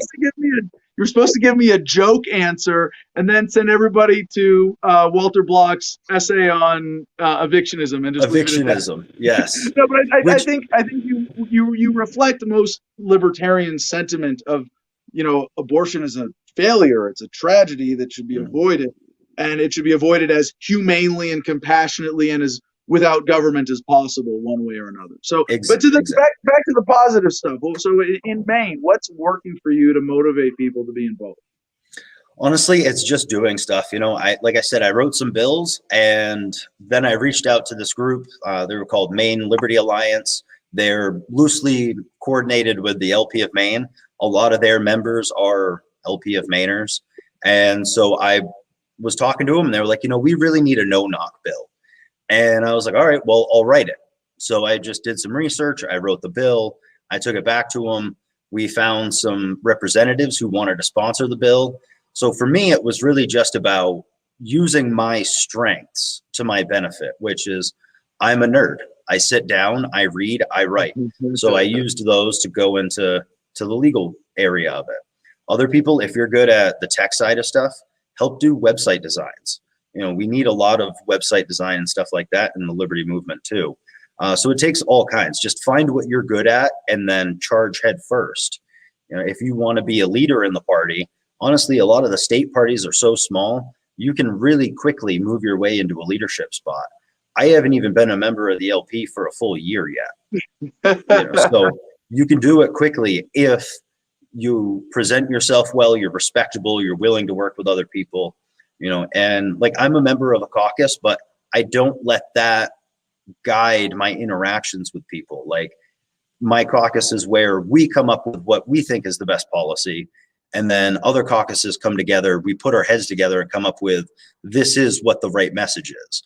So for me, it's never been about, oh, just follow me, I've got all the answers. It's always been, all right, well, what do we need done? Oh, I have that strength. Let me do that. And one of my strengths has always kind of been, it's been kind of taking that front managerial spot. So that's kind of what I'm always have succeeded at, is being a manager and just taking advantage of what you're good at. Nice. So tell us about your run that you have planned for 22. So in 22, I plan on making war my central issue. I plan on running really around the Keep the Guard Home Act and around some pretty important police reforms that we need, like the End Policing for Profit Act that I've got. So my run is about returning power to the people. We have seen in this last year, especially, people start to question their relationship with the government. And in my district, I have the Penobscot tribe, who they have been screwed over more than anybody by the government. So I think my message of self-ownership of property rights is really going to stick in this area. And I'm looking forward to helping to set Maine free. That's really the whole goal. So you're running for a state house seat, correct? Correct. Now, what qualifies you to have this most important job that really only the gods among men of our society who belong to the old party should be able to hold? Really, it's the same thing that qualifies them. Absolutely fucking nothing. Okay. I'm just a guy. And to put this in context for you, Adam, and for everybody watching, everything that I do, I've pretty much done the most important stuff from my pajamas sitting at my computer. It's not like I'm some hoity-toity professor. I'm a regular guy. I was a car salesman 3 years ago, and now this is what I'm doing, because when the bug catches you and you realize that you found your calling, which is being a messenger, helping to organize and lead these different petition movements, really getting nullification acts going, you don't have a choice. It's wrong of you to not take advantage of that. And so that's kind of my calling. And so, yeah, what qualifies me is really nothing. But I would say if I'm pushed on it, what would qualify me is that I actually don't want to represent anybody. I want to let them represent themselves and give that back to them. And I think that's the most important thing that a representative of anybody can do, is work to make it so you have as little responsibility over their life as possible and return their autonomy to them. Well, one of the nice luxuries about running for office as a libertarian is you don't have to attack your opponent directly as an individual and say, this piece of shit should replace that piece of shit because he's a bigger piece of shit than I am. I'm a Democrat and he's a Republican. Wait, did I get that? Whatever it is, right? It doesn't matter. But as a libertarian, you get to say they're all pieces of shit. Do you want red flavored shit or blue flavored shit, or do you want freedom? So if you were going to sort of go negative, in that sense, like I said, we don't have to go negative against any individuals. We don't have to call out your opposition. But if you were going negative on the system and saying, no, hey, everybody in my district, you need to get away from duopoly, what's your message there? Really, the big message isn't even we need to get away from the duopoly, because I'm of the understanding that even if we have 50 parties, they can all be absolute horseshit. So it's not a matter of end the duopoly. It's a matter of end the control over your life. So whether we have 2 parties, 3 parties, 50 parties, or no parties, you need to be in control of your life. And so that's why everything I do is about nullification. I will never write a law that gives the government power. I will only ever nullify existing law. That's something I've made that decision a long time ago. So for me, the message isn't screw the duopoly. The message is screw the state. It has nothing to do with the duopoly, because at the end of the day, they think a lot of the same things. They vote a lot of the same way, and they're just on a different time frame. The Republicans want a lot of the same things the Democrats do, just to a smaller degree, or vice versa. The only place they ever really differ on at most is taxes, and that's by a few percentage points. So it isn't even how to distinguish. I wouldn't even give them that, man. I wouldn't even give it. Do they differ on taxes? No, Republicans want to look like they're anti-tax. That's right. They're really, at the end of the day, they have the same policies. So I don't need to fight against the Republicans and the Democrats. I just need to fight against their ideas, because they have the same ideas. I need to fight against the war state. I need to fight against the governor having all of this executive power. I need to fight against you having to give the government so much of your money just so they don't send men with guns to hunt you down. I need to fight so that your schools aren't spending so much money and indoctrinating your children and give you some of that control back. That's what I need to do. And that's why I think I'm in a unique position, is because I'm not qualified to represent anyone. I'm qualified to help you represent yourself. So about how many constituents in a main House district? So in my district, there's about 6,400 people, and there's about 2,800 voters. Wow. Not a lot. So your strategy doesn't need any big media breakthroughs or social media. I mean, you can go out over the course of that cycle and personally shake hands with well, I don't know if do they let you shake hands in Maine still? Is that something? Fist bumps from 6 feet away, right? We can do fist bumps, elbows, paper airplanes with a hello note on it, something like that. But well, so is that your plan though? I mean, we're just directly connecting, reaching out and talking to everyone in your district? That's pretty much it for my run, yeah, because I'm already getting some attention with the different legislation acts that I have going on. So with that, I'm already creating some type of relationship with these people. So when they hear that I'm running for office, they're like, oh yeah, I've heard his name on the radio before. I saw an interview he did with George Hale, Rick Tyler, which is our conservative people here. They're like, so I feel comfortable with him. They were comfortable with him. I'm comfortable with him. I'll go to his event. And then I'm on NPR because I got no knocks. So I'm on both sides of it, and I think that's one of the big things, is that by the time I do go around shaking hands, a lot of people are like, oh, you're Harrison. I heard about you already. Yeah, you're doing something I like. And if they don't like one thing I'm doing, I have a different project I know they do like. So I can really appeal to everyone. I can out-left the left and outright the right. And at the end of the day, I can really bring all of it into this point where everybody can be happy, Well, not to nitpick, but let's call it outflanking instead of out-lefting and outrighting. But right. I like your idea there. I love your strategy. That's great.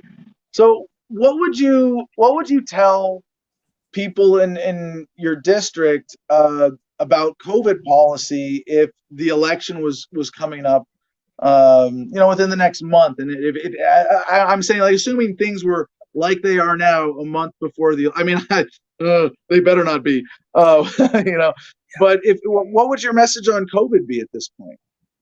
Well, at that point, especially, it would be, we've been in this for 2 years, over 2 years at this point. The data does not show that us losing all of our freedom, you losing your livelihoods, has been worth the numbers. It's also, I would make the liberty argument. I'd make that freedom argument that yes, even if it does save just one life, there are a lot of things we can do that save just one life, but we consider them ridiculous. Mm-hmm. We could stop driving cars because on the face of it, it saves just one life. 40,000 lives a year in America. Right. But then you really get down to the nitty gritty of it and you go, well, if we didn't have cars, how many poor people would die because they can't get to the food? They're in third world countries without vehicles to bring them food, they die. So there's a balance to everything that really needs to be met. And that's why I think the initiative that I have going on right now, it gives that balance back, because we strike some wording that is really, really authoritarian. That's allowed this to go on for a long time. We make it so the legislature has to vote to reauthorize the powers that remain, which is very few. And at the end of the day, if we're going to have a government needs to have the consent of the people that it governs. Otherwise, it's not a government. So my argument right now is that we have not had a government since the start of the corona. We've had a monarch, because we have no representation at all right now. And I'm not saying that a government is a good way to go, because it's not voluntary, and it's a lot of just inefficiency that's wrapped up into having a state like we have now. But if you're going to have one, then you at least need to follow the definition of the word. Otherwise, you can't call it that anymore. Now, I want to go back to the question of being qualified here, because I want to encourage everybody to run for office if they have the time and the inclination. And I don't be modest for just a second here. What is it that you have done that makes you comfortable and ready to run as a libertarian for a state house seat? Yeah, so it's really that I feel confident in my ideology. I feel comfortable in my philosophy. So if I get pushed on a question I'm not sure about, I know that I have something to back me up that I can fall back on. And I'm also comfortable enough to say I don't know if I need to. So I think the biggest one is being comfortable on a stage. If you're not comfortable on a stage being hit with really hard questions, you don't run for office. The second one is that I'm a really, really big activist. I do a lot of stuff throughout my state. And intellectually speaking, I am an author. I just wrote a whole booklet on how to solve homelessness without the state, on what the causes and the solutions of it are. So I kind of bridge every gap. I'm also a veteran. I've been there. I've done that. So when I call to end the wars, when I say that we are a domestic terrorist organization inside the United States and a foreign terrorist organization outside of it, it's from experience. So I do cover all of those notches that people look for in a candidate, even if some of them are kind of artificial. But like I said, I'm not college educated. I'm self-educated. I read books. That's what I do for fun. So the biggest thing that I think qualifies me is the fact that I'm an activist who at the end of the day is nullifying all of these horrendous laws that are hurting people. And then I do the intellectual work to back it up. It's not just some fancy philosophy I have, but if you go to harrisonkemp.com, you can actually read all my blogs. You can get my latest book, which solves homelessness. Yeah, right there. Parasite's Paradise, which if you read through that, that's basically the story of Irwin Schiff, and you can pick that up on Amazon. It's $9. If you go on Amazon, just type my name in Harrison Kemp, and you can find both of my books. The central hub for all of my stuff is harrisonkemp.com. And for my initiative and my no-knock warrant stuff, actually go to freemainpack.com. There you can find the initiative itself. You can also find the no-knock bill that I've got going on, some information on that. There's 2 different bills with the no-knock. So we're kind of waiting for those to come back from the registrar's office in their final form before we put them up, because they're slightly different wording. That way it has to be debated twice. This is a little trick for anyone out there. If you're going to write a bill, write 2 of them and have them both put in. So that way the same thing has to be debated twice. The legislative body then has to at least examine and understand the difference in their process. That's a neat trick. And I want to say, speaking of domestic terrorists, let's talk about troops on Capitol Hill real quick here, because that's in the news. But before we get to that, I just want to say one more thing about this subject. Because you covered all the bigger stuff, but there's one sort of little thing that you might have glossed over without even thinking about it, that a lot of people going, well, I want to be involved, but I just don't know. You also got to win a familiarity with your local election cycle and process and what it means to be a state rep. Did you work on somebody else's state rep campaign in a prior cycle or something like that? No, actually, because I'm the vice chair at this point, I have a pretty full phone book of representatives and people who are in government. So I've been able to nitpick their brains and really see, is this something I'm cut out for or not? And before that, because I had the legislative acts going on, I was meeting with a lot of these same people. And I was seeing the way that they have to interact, the way that they need to talk to people and what they do. And, I'll say we have up here, I have some really good Republicans and Democrats who aren't really Republicans and Democrats. At the end of the day, like, they don't agree with their party on hardly anything. They agree with me on pretty much everything. Put it this way, when you can get a Democrat to go, yeah, I see the argument for eliminating the minimum wage and I think it's valid, that's telling you that you're not in a normal area and you're around people. What? Or they're lying. Or they're lying. That's always a possibility. Politicians do lie, So in a sense, I want to point out Harrison has gone above and beyond in being prepared for this race. And you don't need, aside from comfort, advocating for what you believe in, comfort with your platform and your ideology, a basic mechanical understanding of the process enough to be a candidate you can learn from working for one serious campaign for one cycle. Obviously, your experience adds up to a lot more than that. So finally, speaking of domestic terrorists, I mean, I've never heard that exact wording that you use. Is really brilliant that you're, as a veteran, you're in a good position to communicate to the public. Yes, the military is a terrorist organization. Inside the U.S., it's domestic terrorism. Outside the U.S., they're foreign terrorists. No shit. And now we have the Capitol Police asking National Guard to stay 2 more months at the U.S. Capitol.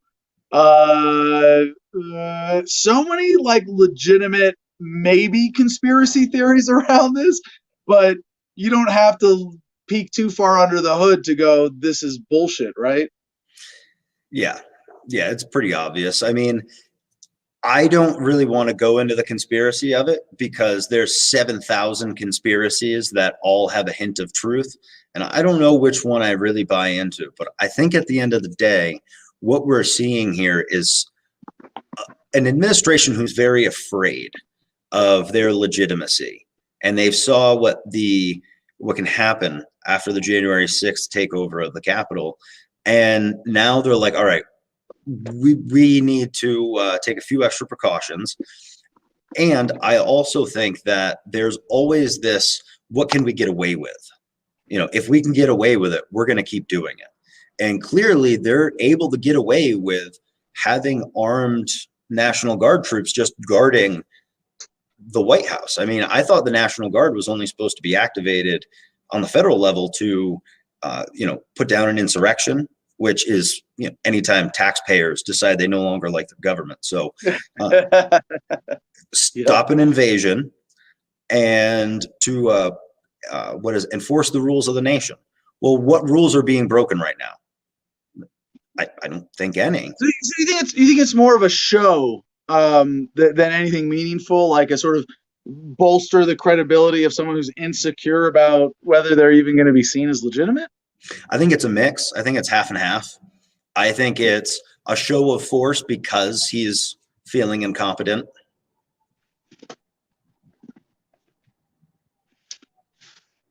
Well, is there anything you want to share about your military experience and how that has motivated your activism? Yeah. So when I was overseas, I was actually in a pretty good position where I wasn't having to really violate anyone's rights. I was actually taking down military bases. So I took down Fob Payne, which was a Marine base. I helped to shrink a couple of other bases. So I was doing libertarian anti-war activism before I was even a libertarian or anti-war. Then I went to Africa and I helped to build roads that during the Ebola crisis of 2015. So I've been to Africa, been to Afghanistan, and I'll say that really what kind of helped me to get there was seeing so much fraud, waste, and abuse, and just the fact that I felt betrayed. I felt like I was told this is what a soldier does. This is what being in the military means. And then it turns out that that's not at all what it is or what it means. So I think it was really for me the betrayal and just seeing how inefficient everything was. Later down the road, once I started getting into economics, the inefficiency of it all really kind of came back to me. And I went, we went to Africa. We built one road in 6 months, and then we sat around most of the time. That was a waste of money, So it's kind of everything culminates, and just I felt betrayed, man. And that's what so many vets today need to face up to and admit. And it's hard to say that you were betrayed, that you put your life in the line because you thought it was for the country, and you found out it was for the military industrial complex, special interests, bankers, politicians, and war profiteers. Ladies and gentlemen, Harrison Kemp, harrisonkemp.com. Sir, is there anything else you want to promote or share about anything you've got going on or Libertarian Party of Maine? Yes. So right now, the Libertarian Party of Maine's in a giant registration drive push. So if you're in Maine watching this, contact me. That way we can get you registered Libertarian. We need 5,000 by the end of the year. We've got the Citizens Initiative going on. Right now, we're in a push to get $1,700 by the end of the month. We have a matching donor for our first $1,000. If we can get both of those, the $1,700 and that match, then we pretty much can do the entire initiative. We don't need to raise any more money for the remainder of the year to get this done. We can move on to some other projects. So please go to freemainpack.com if you'd like to donate. It's right there on the homepage. Anything 10, 15, 1,000, we'll take it all. And also on there, you can check out the initiative in its entirety. If you are an activist and you want to get a framework for this, please contact me either through Facebook or email, because I'd love to help you out. You know, we need to have this going through all 50 states, even if your state's already reduced their shit, because honestly, they could come back at any time. So thank you so much for having me on, Adam. It was great to see you again. And we're going to, like I said, man, we're going to have to plan that trip to China. I am pumped. All right, ladies and gentlemen, harrisonkemp.com, lpme.org, and all the other links we mentioned will be in the show notes. Thanks again, sir. Thank you. All right, to our catch-up block. I'm going to do as much as I can here in the next 20 minutes. Keep the comments coming. We'll get them on screen. And then check in with Comment Jim Freedom before we do the good news. There we go. Mark Jason Walker. They want Big Daddy. Big Brother wasn't enough. Yeah. All right, so we got some economic news. U.S. inflation expectations hit decade high as yields resurge from Yahoo Finance. Via Bloomberg, via Yahoo Finance. Complicated graphs and charts and big words. What does it all mean? U.S. Treasuries tumbled anew on Wednesday, driving long maturity yields to their highest levels this week and pushing up inflation expectations as traders continue to price in a quicker economic rebound from the pandemic. Now, inflation, remember, means two things and was originally meant to describe the inflation of the monetary supply, that as they print more money, you have more dollars out there chasing the same numbers of goods and services in the market, which leads to price inflation. And so price inflation, prices go up, and we've come to accept this. So at least over the course of my lifetime, it seems like prices go up over time. Obviously, that's how the economy works. Why? I don't know. I guess because government or money or corporations or capitalism. So, no, and it's none of those things. It's the fact that prices should be going down. That's actually the natural state of economic progress. We figure out how to make things faster, cheaper, better, more effective, more efficient. And so prices should come down for consumer goods. And the value of an hour of human labor should go up. But they can't allow that. That would mean quality of life would go up, and you would be a much less obedient wage slave in that situation, because you wouldn't be dependent on government for handouts, for welfare, for moderating the economy, to keep prices manageable so that you can afford to eat. No, those prices should be way lower than they are now. Over the last 50 years, or really the last 100 years with the Federal Reserve System, we've seen prices go up as the value of the dollar goes down. And it's not that the value of the dollar has gone down. It's since 1971, it's been worth nothing. What gives it value is our belief in it. So how I interpret this when I see the long maturity yields and the inflation expectations based on a quicker economic rebound from the pandemic, there are a couple things that I see in this. This is not like Main Street investors going, "Oh, I think inflation is coming. Let's invest accordingly." No, these are the big happen, which means that it seems like there is going to be an engineered period of increased inflation. Now, what does that mean for the U.S. dollar? And of course, as a libertarian, I go, well, anything we do to get rid of fiat currency, great. I can't be that hopeful. I don't see collapse.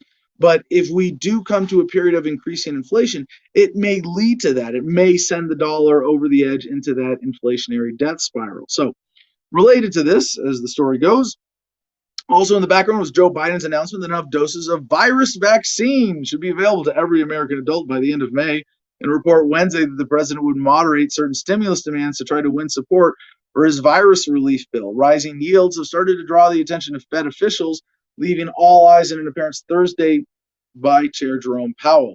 So we'll see what comes out of this. But Michael Franzese, managing partner at MPAC LLC New York, quoted for the story, said, among other things, quote, the stimulus package is likely to go through and the economy is reopening. The battle is on between rates going higher super fast and Federal Reserve that's trying to keep the market stable and may try to slow the momentum of the reflation and economic rebound trade into something more manageable.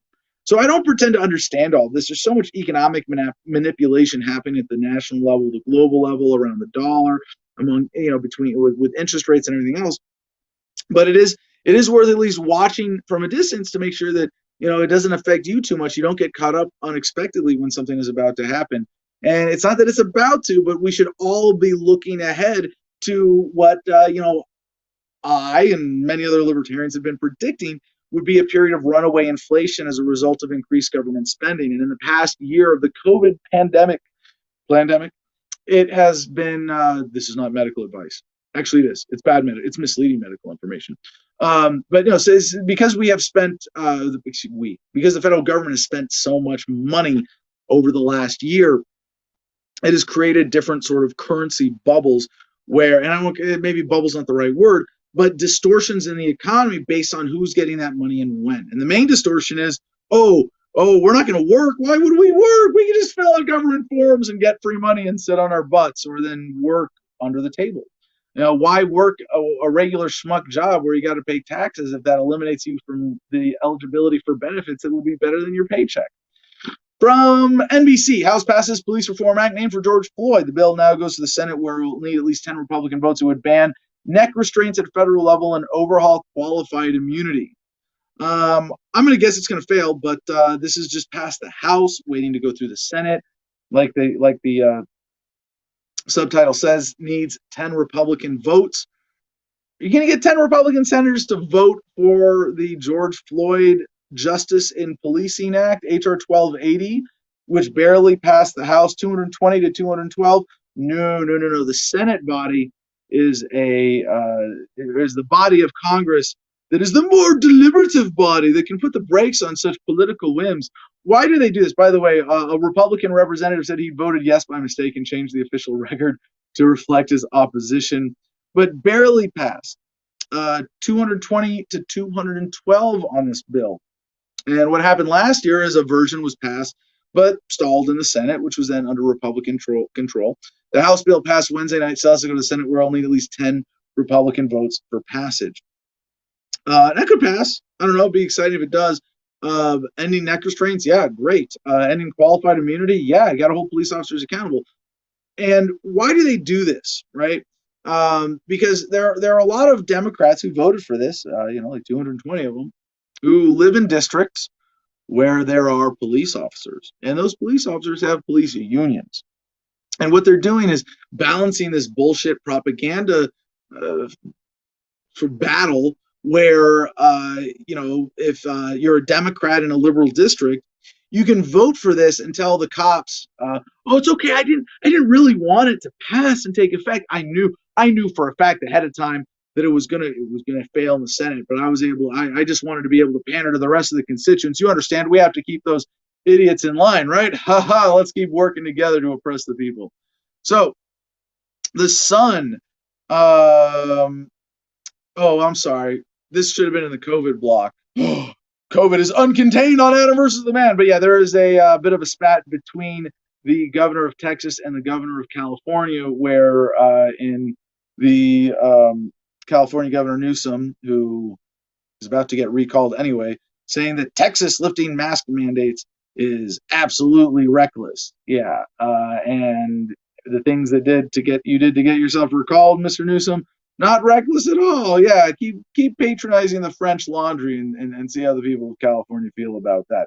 Now, Mediaite has this next story. Just in, Cuomo approval drops to 38 from 71 in a year amid multiple controversies. As I said, I've skipped a lot of the headlines on Cuomo about sexual abuse allegations, not because I don't care, but because I know that there's going to be a cumulative effect at some point. We don't need to cover all of the personal I don't want to call it drama because these are, legitimate accusations. Although you look at some of them, it's like it's not as bad as Biden. Why are you pressuring Cuomo to resign when Biden does creepier shit? Anyway, multiple sexual harassment claims in the New York State nursing home scandal appear to have caught up with Governor Andrew Cuomo, according to one poll. In a just released survey from Emerson College, the New York governor's approval ratings are underwater, checking in at 38% favorable, 48% unfavorable. The same outfit showed 71% of New Yorkers backing Governor Cuomo's work on the coronavirus pandemic in April of 2020. Yep, 3 women have come forward to make claims this last week. After the second accuser, Charlotte Bennett, went public, Cuomo released a statement of contrition. As he said, I now understand that my interactions may have been insensitive or too personal, and that some of my comments, given my position, made others feel in ways I never intended. I acknowledge some of the things I've said have been misinterpreted as unwanted flirtation. To the extent anyone felt that way, I am truly sorry about that. Those comments did not sit well with the New York State electorate. According to Emerson, the survey found only 32% are satisfied with his response, and 42% are not. New Yorkers, however, are more uncertain about the allegations themselves. In all, 44% are unsure whether they are true, 38% believe he's guilty, and 18% say not guilty.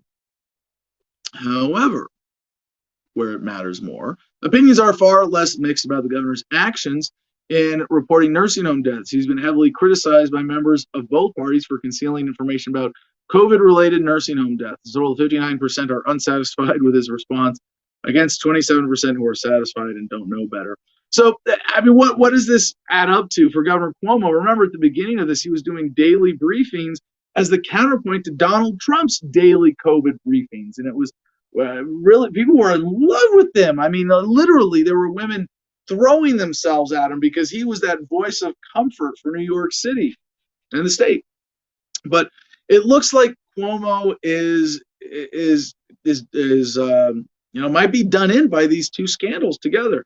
Now, the specific sexual assault allegations, inappropriate touching, kissing, it's relatively small scale. And I don't want to demean it at all, because a violation of anybody's personal space for whatever reason is a violation of their freedom. So, their right to bodily integrity, to have at least to be safe in your person around others. And I've been a politician. I've gone to events, and I'm a hugger. I'm a friendly guy. I've had women grab my butt when posing for pictures, and as a man, it's different. And I understand, there's a double standard, because we're talking about 2 different things. When a woman gropes a man, there's not a threat of rape really anywhere in that equation.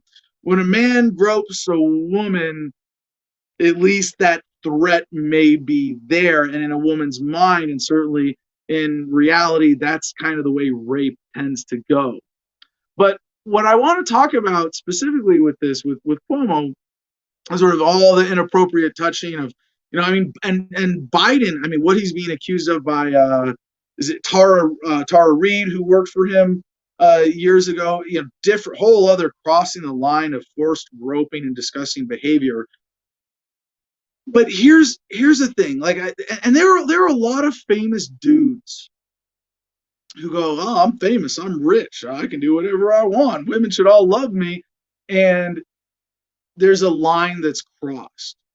Because I felt that love, at public events where women are throwing panties up on stage and saying, marry me, and, all just posing for pictures and, and things like that. But, and I get the temptation. There's an incredible ego appeal there. But then there are the men who cross the line. And it's a line of entitlement. And it's very much connected to statism.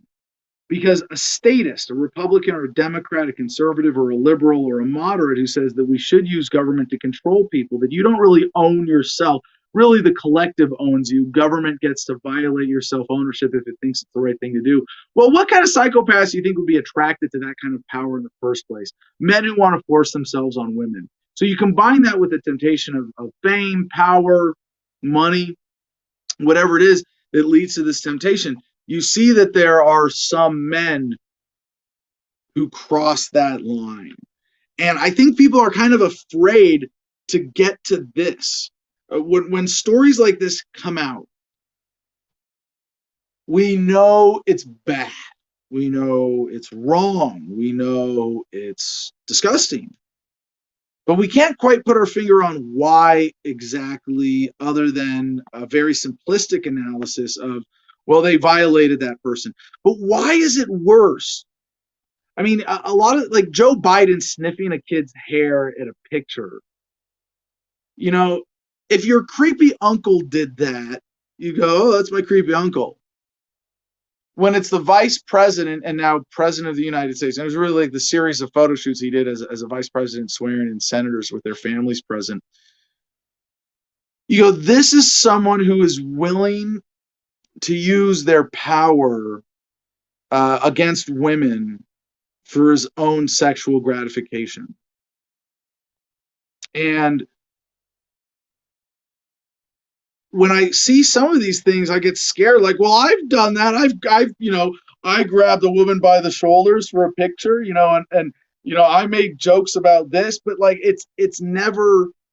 You can tell that I'm not trying. I don't have any power that I'm trying to, leverage over another person, and that's what the people of New York are sort of in the process of deciding about Cuomo. So we'll be coming back to this story, but not to follow the drama, but what it means for the bigger political picture. Studyfinds.org has this headline: stimulus checks have Americans in agreement, but country bitterly split on everything else.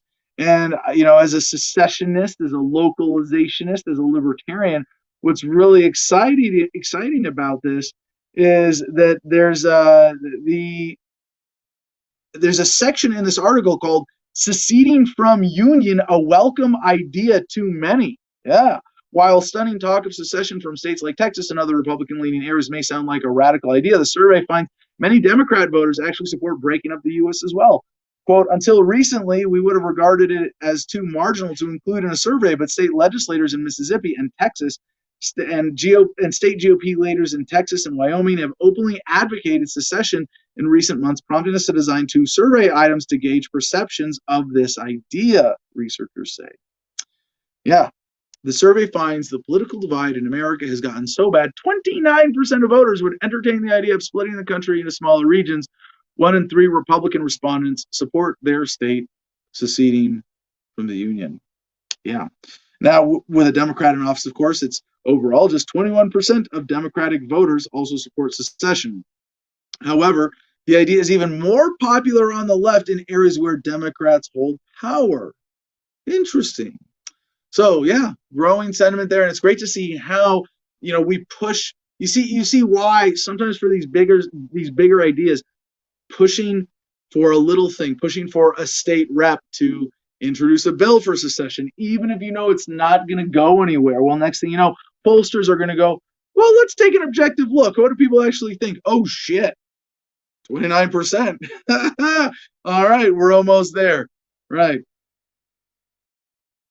Next, National Guard troops defending Capitol reportedly sick after eating raw meat. Yeah, so many jokes you can make. Headline says it all. We can't even take care of the troops defending the politicians. Shocking, right? Now, we do have a couple updates. Surprise, surprise, still coming in from the January 6th false flag insurrection, as we have decided to call it. From the Gateway Pundit, breaking exclusive: police lieutenant who shot and killed Ashley Babbitt, lead murder suspect in Ashley Babbitt case. That's right, on January 6th. Anyway, so that's happening, and they finally put this together with some of the surveillance photos, and they've got this guy, and apparently it was a Capitol police officer in a plainclothes suit, and you got a picture of him. One of the obvious criticisms, he's got his finger where? On the trigger, not straight and off the trigger, and you can see him also. And the article says, he's pointing his gun at other Capitol Police and Secret Service security officers at the Capitol. I'm not sure about that, but you've also got in this picture Another officer with his handgun, obviously pointed, fully engaged at someone. Not exactly the best way for police to be dealing with protesters. The U.S. Sun, capital on that's wild claims. They have these weird pre-headlines. Capitol on high alert as QAnon followers push conspiracy theory Trump will be made president in 3 days. Yeah, that would be today.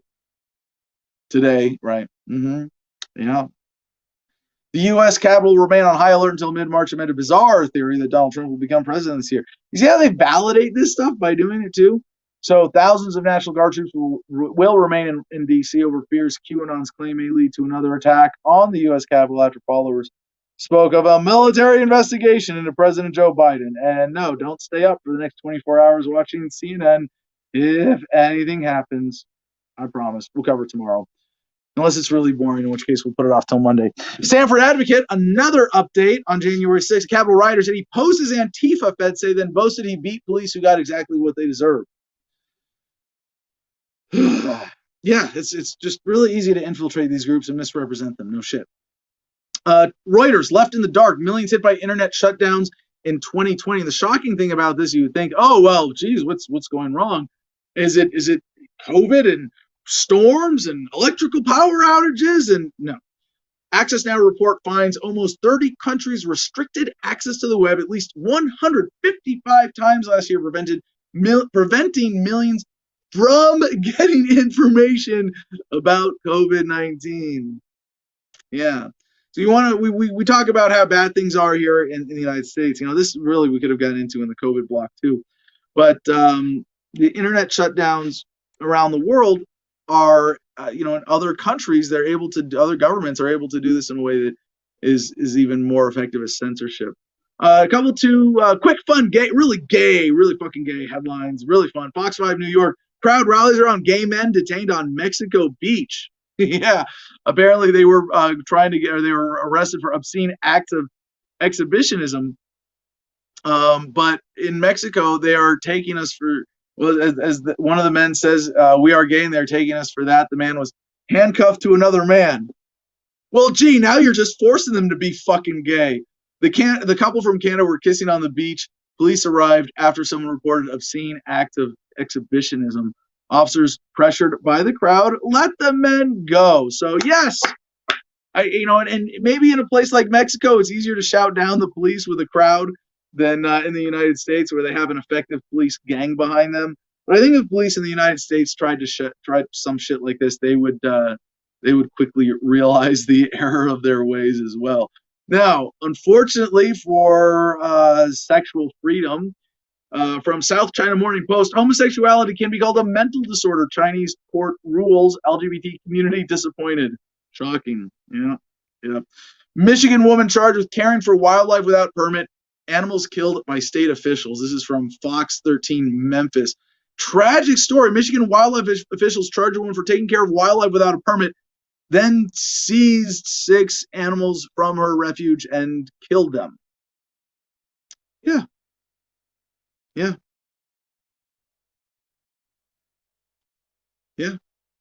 Your tax dollars at work.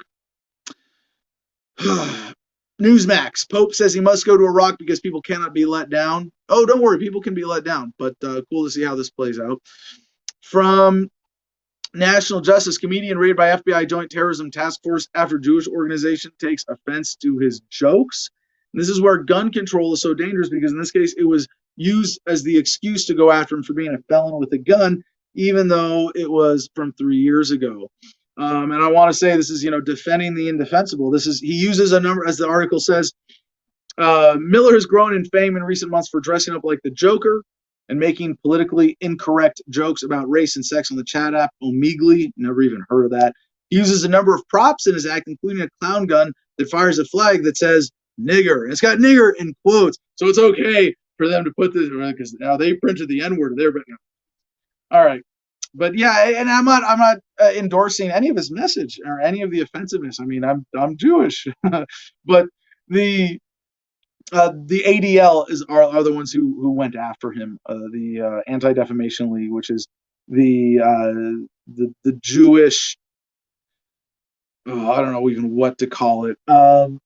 The article, and this is good. National Justice says this directly.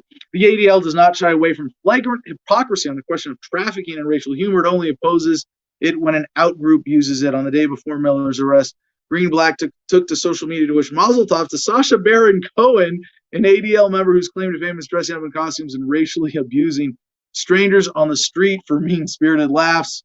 Yeah. Investors Business Daily: marijuana stock surges first Southern state okays marijuana use. Good news. We're gonna rush through a couple of headlines, and I got a table like the Gab hacked story, bigger one. We're gonna have to come back to that on Monday, but yeah, that's in the pile. China charges ahead with national digital currency. Yep. Annabelle Huang recently won a government lottery to try China's latest economics experiment, national digital currency, and it looks like they're going to be setting the tone for the rest of the world. Because will government be able to institute its own cryptocurrency that they can control and exploit and create more of? Oh, yeah. Now, in New York, according to CNBC.com, how are they doing this? New York Attorney General warns cryptocurrency industry, play by the rules or we will shut you down. Shocking, right?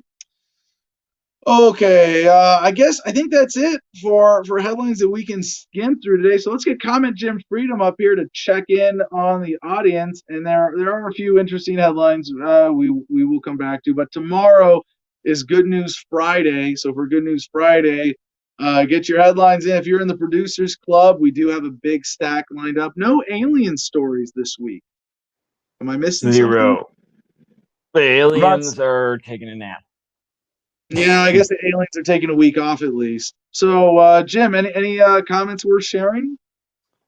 Yeah, there's a couple here. John Smith says QAnon is worse than the weatherman. Excuse me. At the end of the show, we're talking about aliens. I'm doing the Tsoukalos impersonation.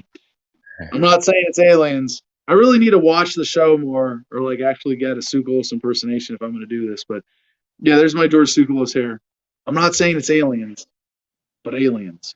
Tomorrow's show, Good News Friday. Remember, 5 segments: human optimization, tech innovation, space exploration, alien life, and understanding nature. So here in the Producers Club, and you got some stories. There's some good ones from the Producers Club we've been holding on to this week. All right, what else we got, Jim? CJ's showing us the aliens guy that you were referring to. Empty wants us all to know that the inauguration has started already down at the Q headquarters. That's funny. I like that. Ron Helton says the first thing Texas needs to do after seceding is to deport all the commies. There was somebody. That's a good picture. Is having fun. Okay. Where was it? Here it is. You've been trolled. Didn't the USSR say America would divide into 5 sections back in the day? That's what we're talking about. That's an interesting thought. And lastly, I don't know if you want to quickly put an opinion on this to put a bow on the show, but there's the rest of the comments are pretty much a little debate going back and forth between this guy, Patrick Hawk, who says, then LOL, then the Texans rot in their failed deregulated energy grid. And that triggered a few people to argue that Texas's energy grid is not deregulated. Yeah, I don't need to say anything more than that point.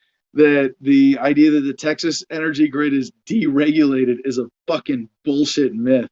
It's more believable that aliens are in Area 51 than the Texas grid is deregulated. No, it's incredibly corporatized, regulated, subjected to so much bullshit that favors the corporations involved. Shocking, right?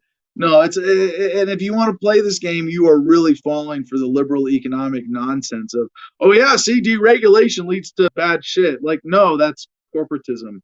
But okay. Right. Okay, last one. Crypto King. I'm making him the last one because he shared out my GoFundMe today on his Twitter. He says, Adam Kokesh, I can't wait to see you on board the pirate ship, the Discourse Syndicate podcast. Yes, we will make it happen. And if anybody just in general wants to interview me, like people message me all the time. Sometimes I miss it when you message me directly on social media. But if you want to book me for something, I am so grateful that we have an awesome guest booker on this team who was my press secretary during the presidential campaign and has stayed on essentially as my press secretary. And CJ's already on it. That's it. Marcus at thefreedomline.com. Happy to do any interview where I get to get this message in front of a new audience. So there you go. All right. If that's it, Jim, promos, or rather promo, is go to GoFundMe and look up a new smile for James Vaughn. And if you contributed today and you are not already a member of the Adam versus the Man Producers Club, send an email to Jim at thefreedomline.com. Let him know you threw him a few bucks to fix his grill, and he'll get you access to the exclusive Producers Club where we make the show happen. And funny today, I missed the cue. But there's like for the guests, but there's nothing during the show. For once, people in the Producers Club are watching the show instead of posting links during the show. I love it. Yeah, it's funny when I'm like, oh my god, what's going on? And like, there's someone who doesn't know that the show is live. They're still posting all the links, or they just really want me to cover them right away today. But with that, yeah, if you want to support the show in any other way, AdamVersusTheMan.com. Good news in history for March 4th. Not much from goodnewsnetwork.org. There was one of the things they put in here was on this day in 1789, the first U.S. Congress met fulfilling the new Constitution. You mean the illegal Constitution that was a coup against the Articles of Confederation? Yeah, weren't going to make it through a show without mentioning that. And with that, peace and love, y'all. Choose happiness. Be excellent to each other.